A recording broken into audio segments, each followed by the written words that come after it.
Hey, it's me, MLB. Here is part 10, the final part of You Lose. Enjoy. You remained calm, keeping Katsana close to you as you were taken in one van and Bakugou was put in the other. Thankfully, you and Bakugou had discussed this scenario and decided that it would be best if it happened this way, as long as Katsana was safely with you. You knew Bakugou could take care of himself. You had no doubts about that. The guy had escaped from Tartarus after all. As a habit, you had a wire on you at all times, and so you discreetly switched it on to capture any incriminating conversations that might come up during the span of the time it took to transport you to wherever you were going.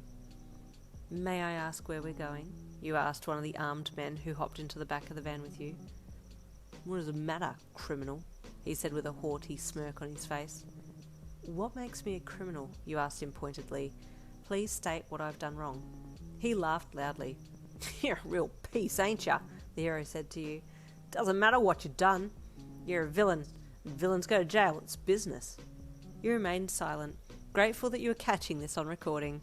It was going to be a perfect piece for your case. The hero was still a little annoyed that you hadn't taken his bait and verbally abused him back, so he turned his next point of attack to Katsana. "See this kid here?" he gestured to her with the tip of his gun. "Don't point your gun at my girl," you stated calmly but firmly. "Oh, what?" he jeered. "One less villain child around is better for society." "You won't lay a finger on her," you said in a dark voice. "What you gonna do about it, criminal, villain? You're nothing but scum." You held Katsana close and she cuddled into you a little fearfully. She couldn't understand what was being said, but she knew this man wasn't good. "Bad man, Mama," she whispered to you, but she was close to the microphone, so you were sure that it had heard her. "It's okay, darling," you whispered back. "Mama's here." The guy taunted you a few more times, but you didn't react, much to his annoyance. Truth be told, it was harder for you to keep the smirk off your face, since you knew he was going down once this audio came to light as Exhibit A in court. Once at the destination, you were roughly handled on exit, and you made comment about the treatment so that the audio would pick up on it. They never denied handling you roughly, they just called you a villain, and that was that. Your case was rock solid. You and Katsana were taken to your old boss's office, and he met you there with a smug look on his face. "You're not getting away this time. Your man isn't here to bail you out, and he will never see the light of day again," he stated with a smug smirk. "Can you please tell me what we are being detained for?" you asked him pointedly as you sat down. "Arrest evasion," he said. "Excuse me, we did not evade arrest. We were very compliant, considering that you arrested us without a warrant." You stared him down. "How do you know we didn't have a warrant?" your boss asked with surprise. "Considering that we have done nothing worthy of being arrested, it's safe for me to assume that you do not have a warrant out for our arrest," you replied. "It won't be hard to pin something on you," your boss said with a smirk.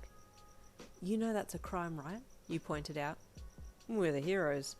You're with a villain, which makes you a villain as well," he stated. "That's how society works." How was I ever involved with this group? You wondered, trying to remember if you'd ever been like this with these people.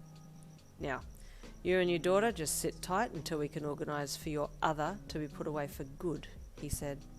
"Are you going to withhold food from me like last time?" you asked with a bitter tone in your voice. "Maybe," he replied with a smirk. "Depends if I need your cooperation or not." Bingo, you thought. "You do realise that I'm a lawyer now, and I'll be taking you to court." "Since when?" he asked with surprise. "You're telling me that you didn't know that I'm a lawyer now?" you asked him back, just as surprised as he was. "Doesn't matter. Take me to court. Tell them everything I've said. See how many side with you, or even believe you, for that matter," he said as he left you in his office and locked the door so you couldn't get out. This man is as good as jailed, you thought with a triumphant grin. Now to state my case and get us all out of here. You and Katsana were sent to a special holding jail until they could get the paperwork in order, but it was hard to jail someone who had a clean record. You had already stated that you wanted to take them to court, and finally the police allowed you freedom to organise a case. The judges were very familiar with you, so everything happened very quickly, and in a month's time the heroes involved in your and Bakugou's abduction were called to court. You were representing yourself. Bakugou had been taken back to Tartarus, and you had spoken to him and told him about the court appearance that would happen. "Blow their brains out," Bakugou said to you from the other side of the thickened glass. I will, babe. And then I'll be back to get you out, you said with a smirk. He gave you that sneering smile and you backed away, then left. Court day. You weren't nervous at all. You had them all being assholes on audio and you had all your records in order. The opposing lawyer had no idea that you had recordings of his clients, so this was going to be a delight. The heroes all gave you smug looks as you entered the courtroom, and you greeted the judge and jury politely before making your opening statement. It was a delight beyond belief to watch the light die from the eyes of your ex-boss and his, let's be honest, henchmen, and as you played the video from the restaurant to the audio in the back of the vans that clearly showed that they had in fact been the villains in this situation, you did your best to keep your smirks under wraps. Then, when the opposing lawyer had tried to pinpoint Bakugou's faults, you quickly asked for the relevance to your and Katsana's arrest, which shut him up well and good. Then you also pointed out that Bakugou had actually served all of his sentences for his misdemeanours, and his escape from Tartarus had been a happen chance and not orchestrated by himself.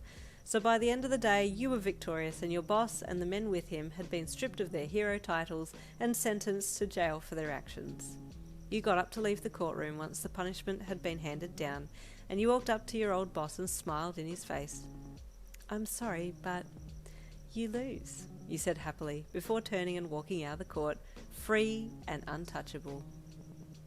And there ends You Lose, the one-shot turned miniseries. I never thought this story would get so much attention, but I'm glad you've all stayed to enjoy the ride.